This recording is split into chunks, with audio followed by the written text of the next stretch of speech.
Hello cuties! ఈరోజు మనం powerful అయిన కాళీమాత గురించి కొన్ని విషయాలు తెలుసుకుందాం.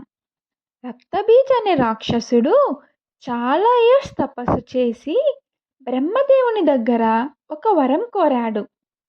ఓ బ్రహ్మదేవ, నన్ను మనుషులు కానీ, దేవుళ్ళు కానీ, జంతువులు కానీ ఇలా నన్ను ఎవ్వరూ చంపకూడదని వరం అడిగారు.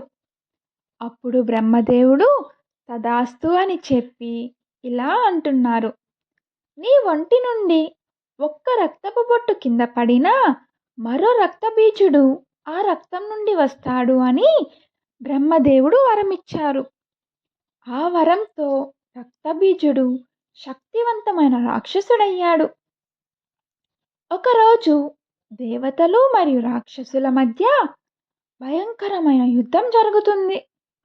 బ్రహ్మదేవుని వరం వల్ల అతని రక్తం నుండి చాలా రక్తబీజులు వస్తారు. వాళ్ళ అందరినీ అడ్డుకోవడం దేవుళ్ళ వల్ల కాలేదు. దాంతో పార్వతీమాత కాళీమాత రూపంగా మారి రక్తబీజులందరినీ నరుకుతూ అతని రక్తాన్ని కింద పడకుండా ఆమె స్వీకరిస్తుంది.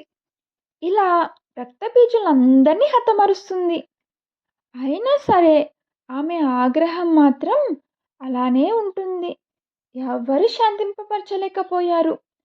అలా ఆ ఆగ్రహంతోనే ఆమె అక్కడ నృత్యం చేస్తూనే ఉంటుంది. దాంతో దేవుళ్ళందరూ కలిసి శివుని దగ్గరకు వెళ్ళి పార్వతీమాతని శాంతింపచేయమని అడుగుతారు. దాంతో శివుడు వచ్చి ఆమెకు అడ్డంగా కింద పడుకుంటాడు.